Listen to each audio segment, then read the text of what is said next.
That's Chicago. You might say, what's he doing here and what's he doing on a boat? I'm actually on the boat to show you Chicago.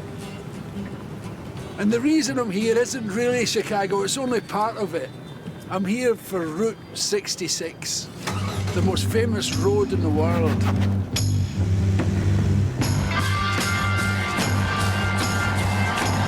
How many other roads do you know that people sing about? And it's just one of those magical places that you always long to see.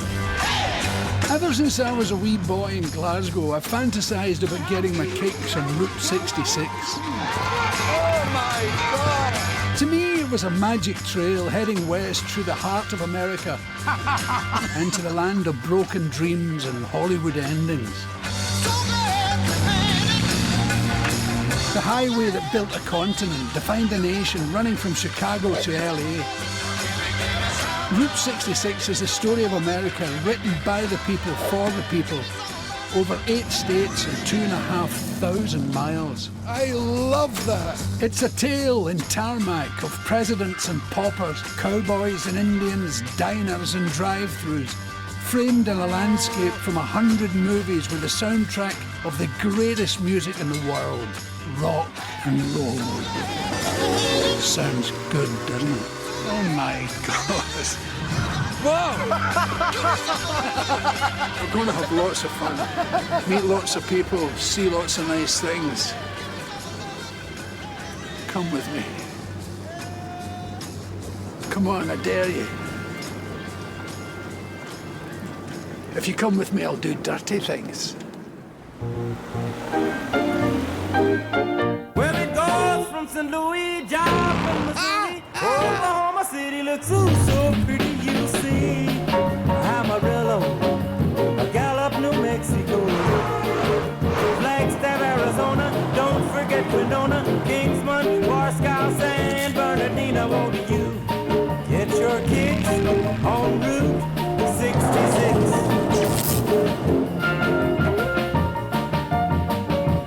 The first leg of my trip is through the great state of Illinois, home to Abraham Lincoln, real soul music, secret Amish communities and devastating tornadoes. And it all starts here in one of my favourite cities in the world. Oh, yeah.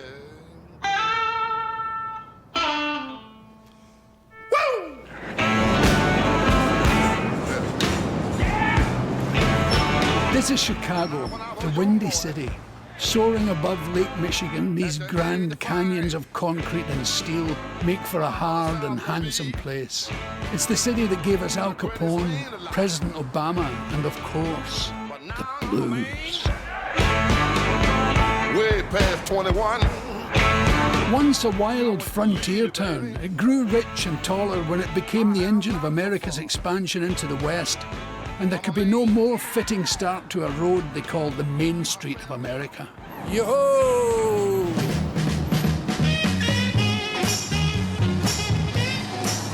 Chicago's a rather beautiful place.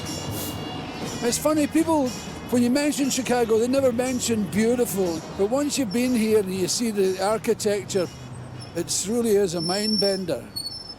And I'll tell you the reason for that. There was a huge fire in 1871. The place was kind of made of wood before that. It was all wooden buildings. And in 1871, the whole thing burned down. The entire place. All that was left was a water tower. I'll show you it later. We'll find it down here and I'll show you the water tower. It's still there. How are you?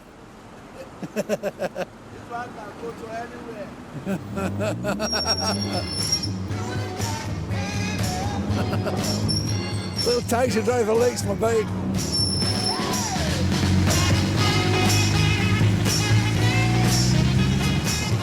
I think this is the water tower here.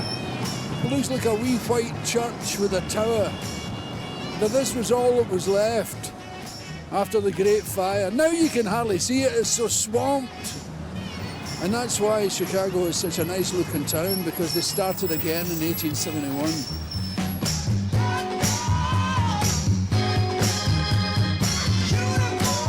Chicago's attitude to architecture is breathtaking. Even in this economic climate, they've recently built 40 new skyscrapers.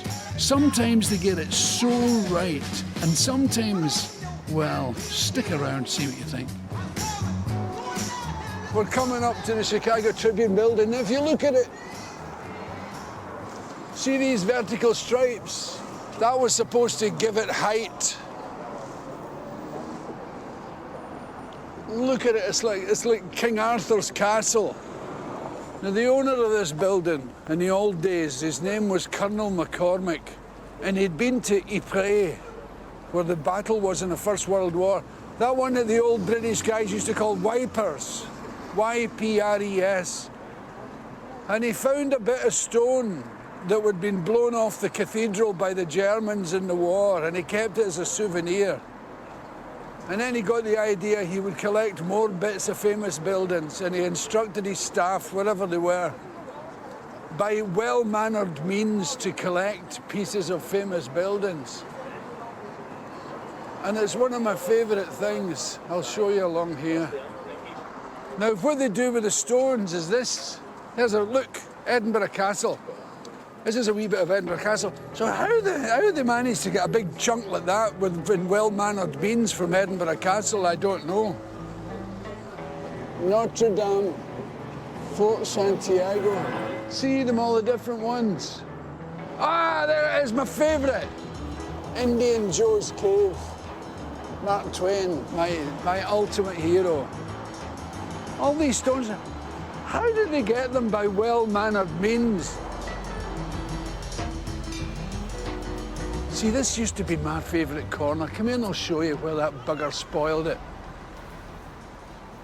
I used to come to here. You see that nice white building, right round like that? And then Trump stuck that thing in the middle.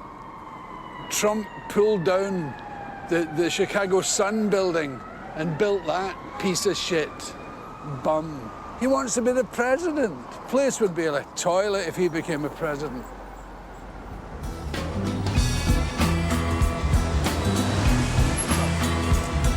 Chicago's probably more famous for one thing than any other: gangsters. During the Roaring '20s, newspapers all over the world were full of tales of wild gunfights and even wilder parties, all fueled by illegal moonshine. Just across from the whiskey-laden Canada and at the heart of the nation's rail and road networks, Chicago was perfectly located to become the crucible of organised crime in America. And it was all presided over by one man, Al Capone, who ran his empire from the top of this very building. Speakeasy. You have to go to a speakeasy if you're in Chicago. Now, I know this isn't what you expected. Big flash of this, a restaurant now, but speakeasies were like this. They were restaurants and fancy places at the front. It wasn't always that wee door that you knock and a wee square window. Who are you? Who sent you? They had fronts like this, and this one's actually been done up at the moment, but it's pretty much the same shape as it used to be in the 20s. Because in 1920, America made a criminal mistake. And they answered to the Christian Temperance Society and shut down boozers everywhere. Every pub was shut. It was illegal to make, sell, or transport alcohol. And as a result, you know, everybody needs a wee drinky poo. These speakeasies sprung up.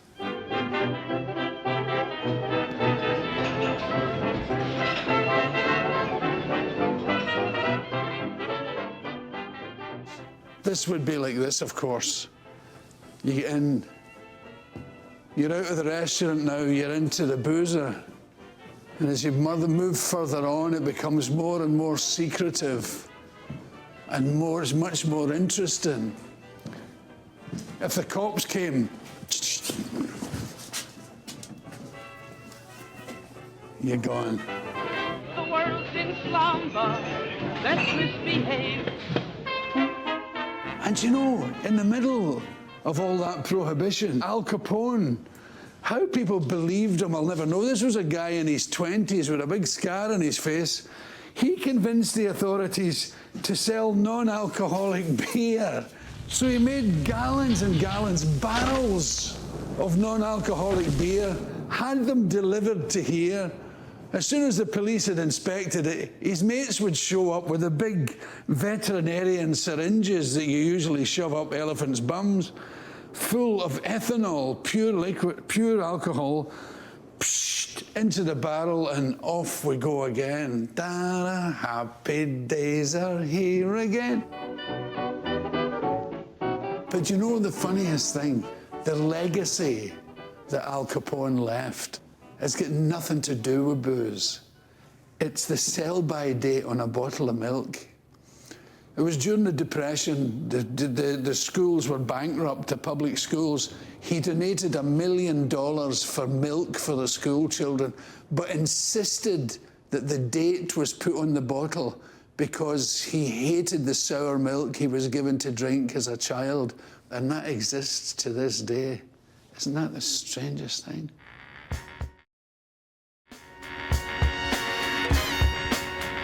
There are plenty of bigger cities than Chicago in the world, but there are few taller. This is the skyscraper capital of the world. So brace yourself, it doesn't get much higher than this. Standing at 1,450 feet, this is the Willis Tower. You might remember it as the Sears Tower, the tallest building in America. Welcome to the top. This has got the most spectacular views. That's Chicago. You know, I'm going to show you something. I'm going to be a real daredevil here. Now, this is a real heart shaker. See this wee cubicle here? The floor is made of glass. So for 110 stories up,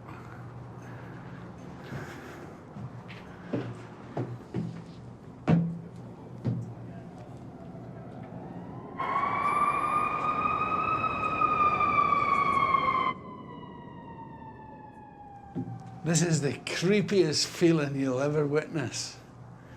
It's straight down 110 stories to the street.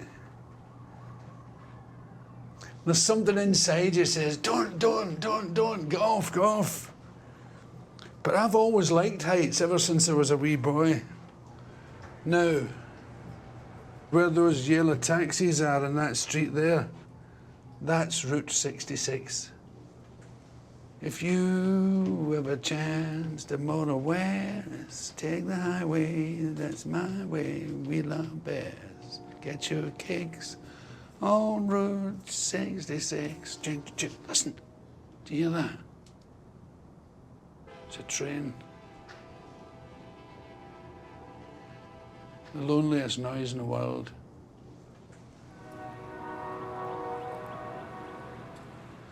Seldom in your life will you see Route 66 from this angle. That's Route 66. And that's the way we'll be heading out west. California, here I come. I can see for miles and miles and miles and miles and miles. Got to live my life free and easy. Put the toothbrush in my hand and let me be. How you doing there? 'Cause I'm a road runner, baby. The thing that makes Route 66 unique is it's a road with its own soundtrack. Some call it the blues, others call it soul. Me, I call it rock and roll. I'm a road runner, baby. Can't stay in one place too long. That's why I can't leave Chicago before going to Bronzeville. Me and I be gone. 'Cause I'm a road runner, baby. Between the end of the First World War and the 1930s, tens of thousands of black men and women flocked to this Chicago suburb to escape the racism of the South. These are the very streets that Muddy Waters and Howlin' Wolf turned the blues electric and gave birth to rock and roll. I should have quit you a long time ago. But that's not the only music that was born in Bronzeville. Now, you may find this a bit difficult to believe, but I'm going to church this morning. It's a completely new experience for me for many, many, many years. And this is the Quinn Chapel, which is a very famous place. It's the oldest black congregation in America. It's been here since the 1850s. And the congregation used to be mostly freed slaves and abolitionists. And I didn't realize at its height, the slavery industry, if you like to call it, had 4 million people, men, women, and children. We thank you, God, that this morning you rose with all power in your hands. But the most important thing about this place is this is where gospel music really began in America.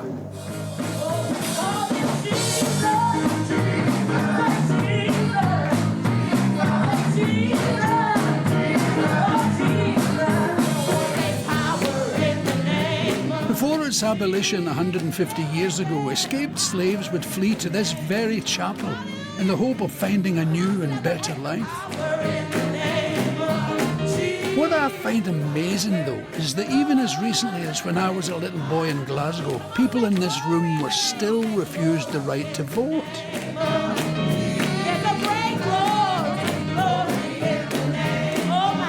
There is a palpable joy of community in this chapel.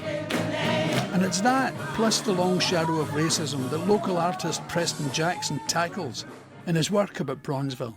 Beautiful accent. I don't know why it is that I'm so turned on by that. It's music to me. You know? Oh, thanks very much. It's the only one I've got. Yeah. I'll change it as soon as I find a better one.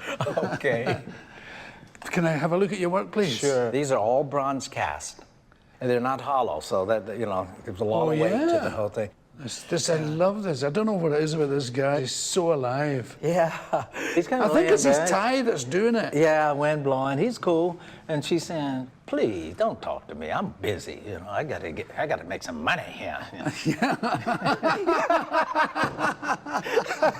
With your trifling ass, I love these dense cast bronze pieces. There's a real sense of pride in what they're portraying. But not everyone feels the same way I do. Some of the work may rub people the wrong way, or it's never been politically incorrect, But rubbing people the wrong way is a good thing, I think. I think so too. Here in America, we definitely still have problems. That we have to address. I mean, even the president today, he really underestimated the effects of racism and how deep that runs. Yes, I underestimated it too. Yeah, you're right.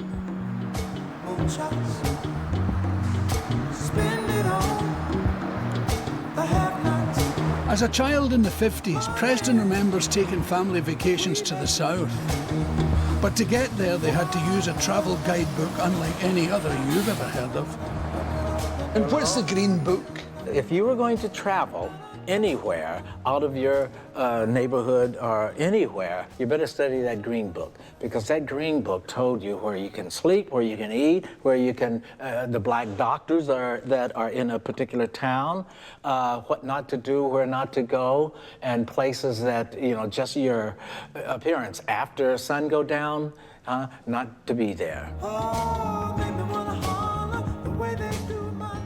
Many times it saved your life, If a town was like Anna, Illinois, it was spelled A-N-N-A, ain't no niggas around. Yeah. What? That was the name of the city. So it was very helpful. That takes my breath away. I remember reading that Nat King Cole, when he was playing Vegas, couldn't live in the hotel he was playing. And I met Natalie Cole. Yeah. And I said, I was reading about your dad, and he couldn't live in the hotel. She said he couldn't go in the front door. He had to go in the kitchen. That's right. Then he got his own TV Nat King show. Cole, for Yeah. God's sake. I mean, rock and roll came from right down the street. Yes. All of that stuff happened there. I was saying rock and roll is black. Yeah, It man. wasn't, Pat Boone had very little to do with it. Oh, what? Babaloo-bop, the Tutti frutti. Yeah. Oh, rooty. That's what I That said. was so funny. I said it on film. I said, have you ever man. heard Pat Boone doing Tutti Frutti? And he obviously doesn't know what it means. I know it, man. Because he's got his Bible in one hand going, Tutti Frutti, oh, Ruti. That was so damn funny, you know? Wasn't it brilliant? Oh, man. And when the twist came in, you know, and he was like this. You know?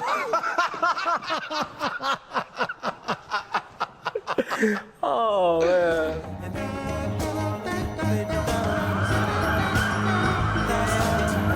That's Chicago. It ain't London, it ain't Paris, but it is all American, alive from snout to tail, and I love that. But now, well, it's time for me to saddle up and hit the road. Got my helmet with my little microphone, got my jacket, got my chaps with a nice cool crutch for the hot work. Just about to go on Route 66, a life's ambition of mine. Come along with me, we'll have a laugh, we'll see things we'll never forget. See things we'll never want to remember, I would imagine. I've no idea what we're going to see, but we're going to Pontiac today. I don't know where it is, but we'll be there. See you later.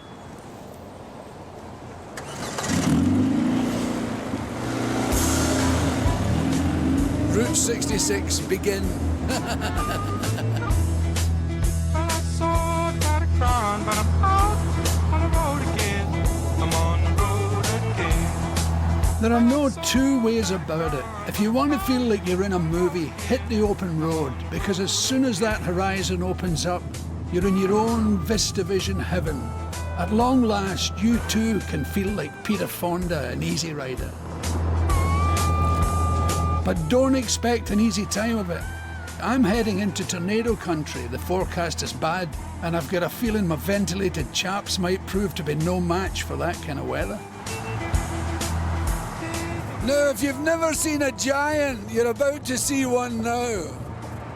He lives just up the road here. It's the silliest story you ever heard. There he is. I'd like you to meet Gemini the giant. He came here in 1965. The guy who owned this place, the launching pad, I don't know if the place is called the launching pad because of Gemini, or if Gemini is called Gemini because of the launching pad. But there was a restaurant convention, and the guy went to the convention and found this. He's 28 feet high, and he bought him for $3,000. I wonder what his wife said when he brought him home. Darling, I've got you a present. Look at the size of him. I absolutely love them, and I wish there was many, many more of them. Originally, the idea of these big guys on Route 66 was to attract people off the interstate highway, but you can't see the interstate highway from here.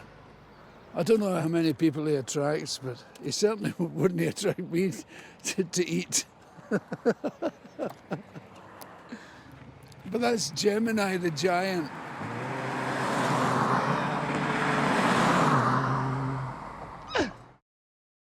Sitting here la la waiting for my ya-ya.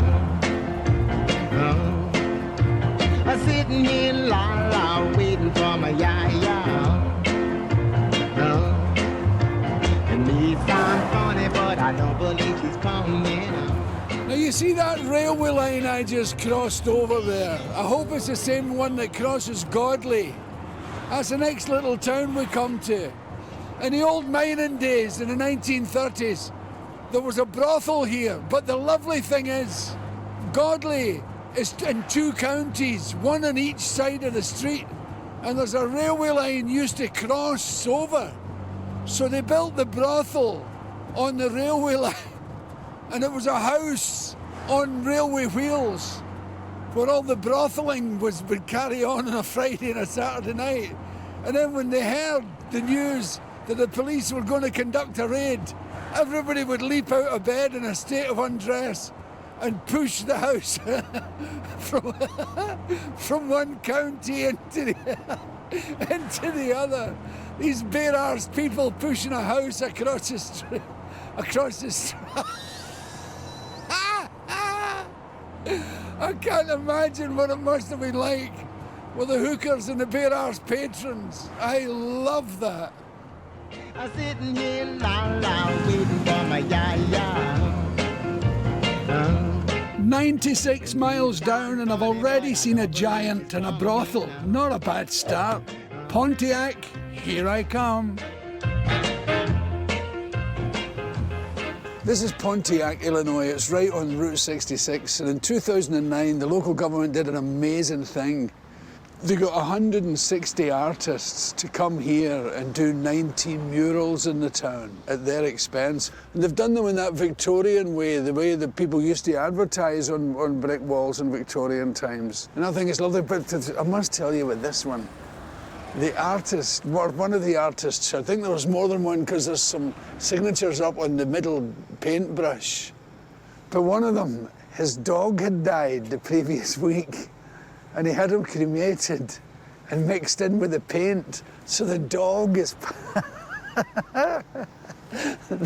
the dog is part of the mural. From roadside monuments to rock and roll gems, all the way through to books like The Grapes of Wrath, Route 66 has inspired countless wastrels throughout its history to create great fun and silly art in equal measure. How many other roads can you think of have their own resident artist?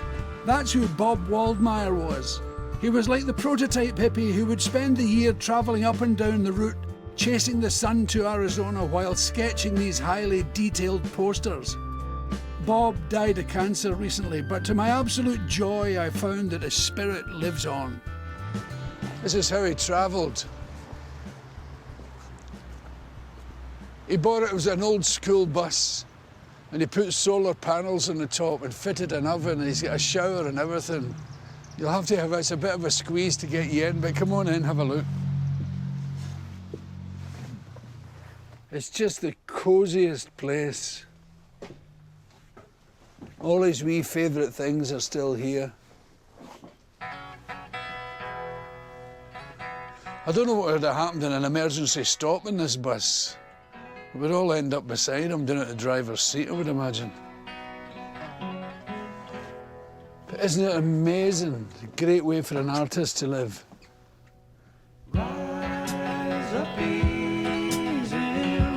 Some say that God is in the detail. Well, I don't know about that, but I can absolutely see what kind of man Bob was. And well, that's a shame. I would really like to have met him. Well, I am consumed with envy at this vehicle. And if you aren't, look into yourself.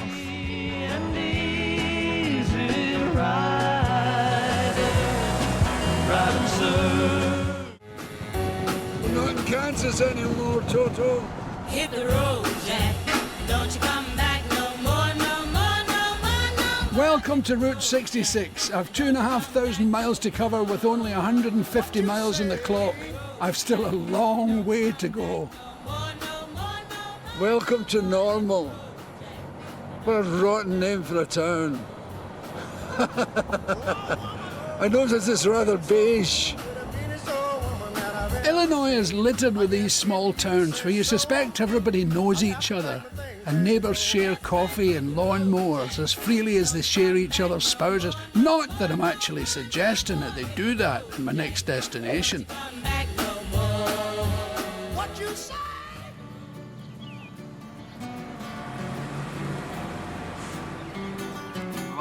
And I've come to Atlanta to meet Bill Thomas, proprietor of the rather delightful Palm Grill Cafe and Illinois State's prize-winning champion pie maker in chief. Rhubarb. I think I'm a peach. A peach man? All right. Peach is my favorite too. It is? Yes. I can tell. All the best. Oh my God, it's delicious. Isn't it the best? Who does the big giant belong to? To the town. the town of Atlanta. And I love them. I absolutely love it. I wish there was more of them. Thank you, ma'am. You're welcome. And there seem to be fewer and fewer. There's a donut-shaped one too in LA. Yeah. A great big donut-shaped one. Yeah, I don't know if it's still in existence, It is, but yeah. is it? Okay. I've seen pictures And when it of rains, it looks as if it's been dunked. Oh, no. It gets That's wet good. in the top. It looks like a dunk, doesn't it? That's good. Well, I can see why you're the champion. Now that crust you're eating, Yeah. this is really unusual. It uses vegetable oil. Liquid Yeah, oh, vegetable yeah. oil. Yes, have you ever done that? No, Is no the- butter. No, no butter. Yeah, I always chopped up butter into little wee cubes and then with Right, bread right. Then you with do. the flour, do it with Yeah. my Did you fingers. actually do it with your fingers? Yes, Yeah. until it That's was the very old-fashioned way. gravelly consistency. Yeah. Not many people know how to do that. I'm Yeah. impressed. If you can do that, I am. I'm impressed. That's not the easiest thing to do.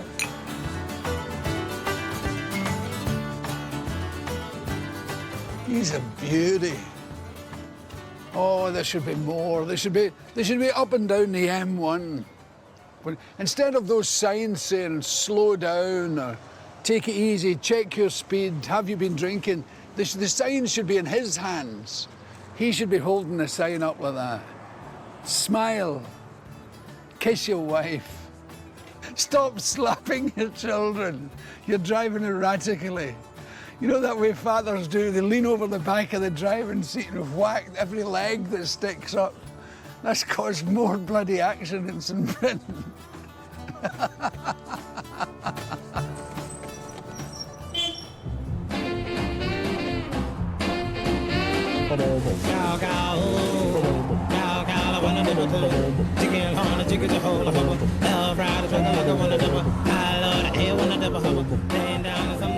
It's a funny thing that really irritates me is the loss of Americana in America. When they rebuild something, they tend to make it very plain. They don't trust their own taste, which is a shame. That's what attracted people to America. Cowboy hats, and Cuban heels, and shiny lipstick, and Marilyn Monroe and Jane Mansfield and Fred Astaire. And they seem to have been giving it away, and I think that's a shame.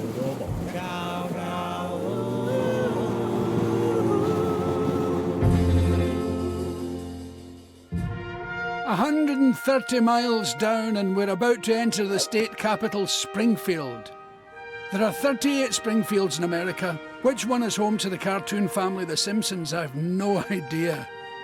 This Springfield, however, has one resident who's even more famous than Homer, President Abraham Lincoln.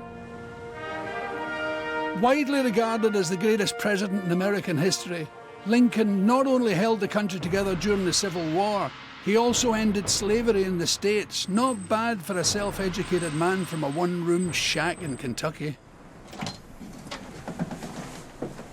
Welcome to the Abraham Lincoln home. Thank you very much indeed. You're welcome. It's always very strange when you're in the very place where a great person used to live. That you can touch things that they have touched. It's so strange. And there's a lovely story that he was well known to have spoiled his children, and he was often seen pushing them and pulling them along in a cart, and that was considered very unmanly in those days. And I like that, because I remember as a young man myself pushing my children around, and people thinking I was a hippie, all fringes and stripes. But people found me very odd, so goodness sake, how did they find him in the 19th century? The more I've learned about Abraham Lincoln, the more I like him as a person. Now, this is not the original wallpaper. I know you'd be looking at it and saying, is that his taste? No, you ain't seen nothing yet. This is the original wallpaper, chosen by his wife. They think maybe it was a French company, but I love it. I bet they were a really modern couple for their time. I've got something great to show you. One of the most important rooms in the house, if not the most important. Now, this is what was known as the outhouse. As you can see, it's got 3 pots, small, medium and large, depending on the size of your backside, I guess. You don't want to go plunging down that hole, I tell you. You know what? I can't help thinking of him sitting there with that big hat on.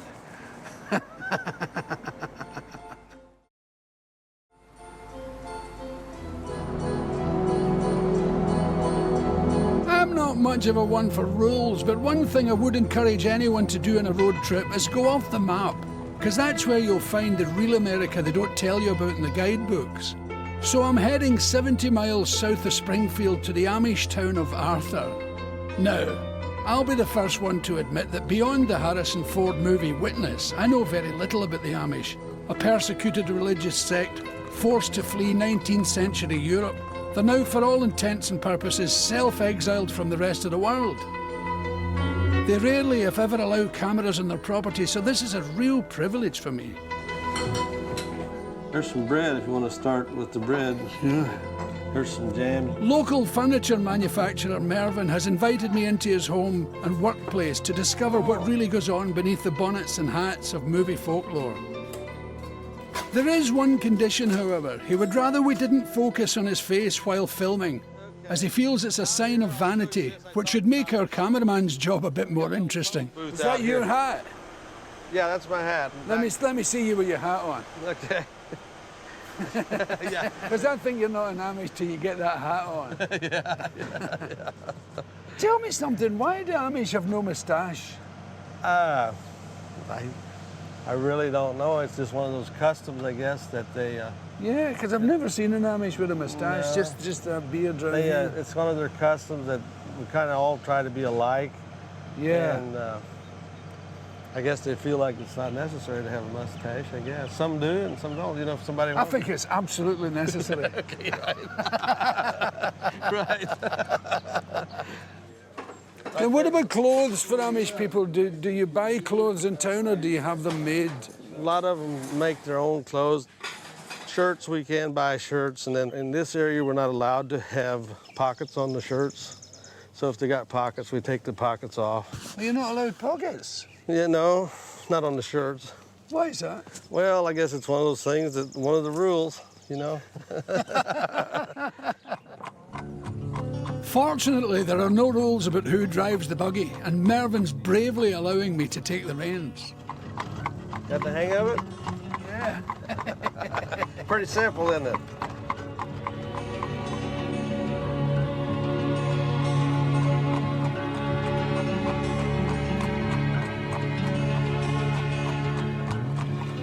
But you know what I find very impressive, Marvin? You know, you keep talking about the rules for this and the rules for that, but you seem very comfortable with it.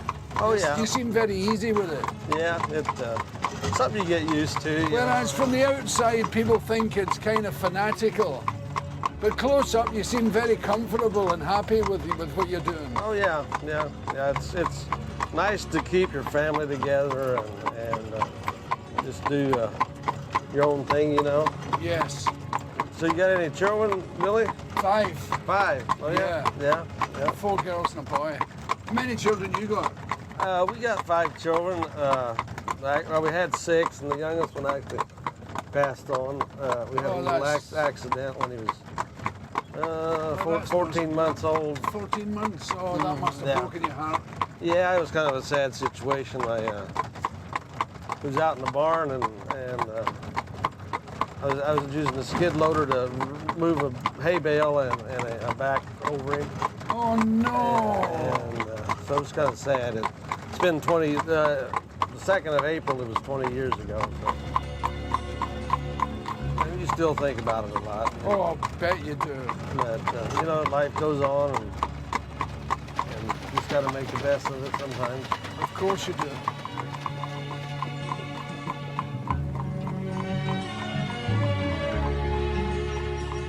Now, when it comes to getting married to another Amish person, how do you find a wife? An Amish person?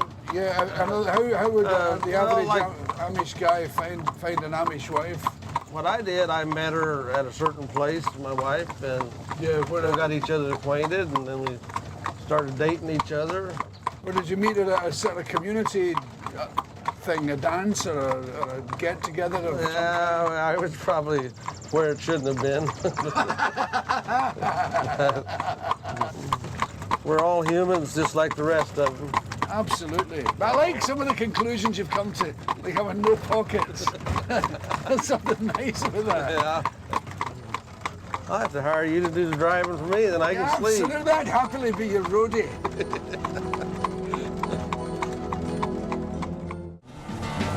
Greetings from Illinois on Route 66. Since leaving Chicago, I've clocked over 300 miles, and we're about to enter tornado country.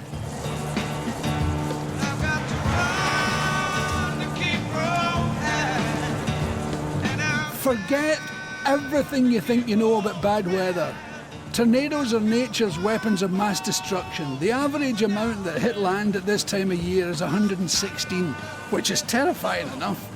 But since I got here, there have been 292, and I'm headed straight to the outskirts of St. Louis, where 5 of them hit just a few days ago.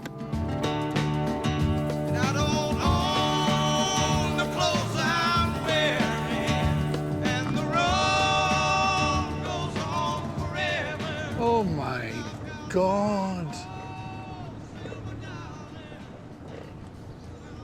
Hello. Look at this. My God. These used to be houses, these piles of rubble.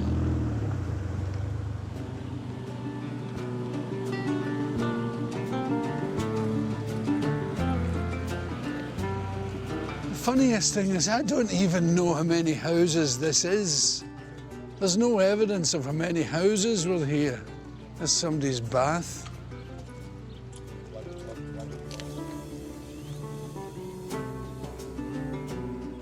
Extraordinary. I've never been this close to this kind of thing before. The tornado was half a mile wide and it ripped through here at 166 miles an hour. 30 seconds later, all of this was gone, and that's all it took. 30 seconds. Hi. Hello, nice to meet you. Nice to meet you. What was the noise like?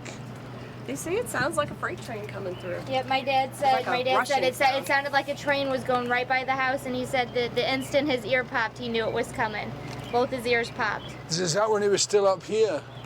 He said as he was going down the steps, because he made it down just before it hit. Oh my God. That's the thing that got me. There wasn't one single death. Nope. So you just get through all this rubble, hoping to find like precious things. Yep. We found a couple very, very valuable things, so we're happy to. Oh, that's we found lovely. Her engagement ring. You found your engagement ring? Yeah, it was at my parents' house here, loose, sitting on my nightstand, and she found it in the rubble. And that's it. I hadn't been wearing it. I'm going to touch it for luck. It's definitely one of the luckiest pieces of jewelry I know, so. Oh, that's And my wedding dress wonderful. survived too. I hadn't gotten married yet, but my wedding dress survived. Your wedding dress survived? My wedding dress survived. It has a little bit of mud on it and a small hole in one of the seams on the side, but all that can be fixed. We had to pick up a Oh, all of that can be fixed easily, because I watch Bridezilla. I know all of these things. Oh yes. I've watched Bridezilla before too. Oh, that's wonderful. Do you know one other thing that really strikes me? The mood is high. Yeah. The optimism is extraordinary. Yep. My parents the first few days were very upset that, this is such a devastating thing. But now my mom's talking about, I want a new big front porch. She's redesigning the new place. She's already ready. I know that one. I'm married to a woman like that. Well, it's been lovely talking to you. I'm sorry for your misfortune. Lovely to meet you. Thank you, you too. And good luck to you in the future. What a mess. So count your blessings and don't complain about the weather, because this is how weather can get. This is America at its best. Good people doing good things for each other just because they can. No tears, no complaints, just stoicism and optimism. It's real pioneer spirit stuff. And it's that, even more than the roadside giants, that I love Americans for.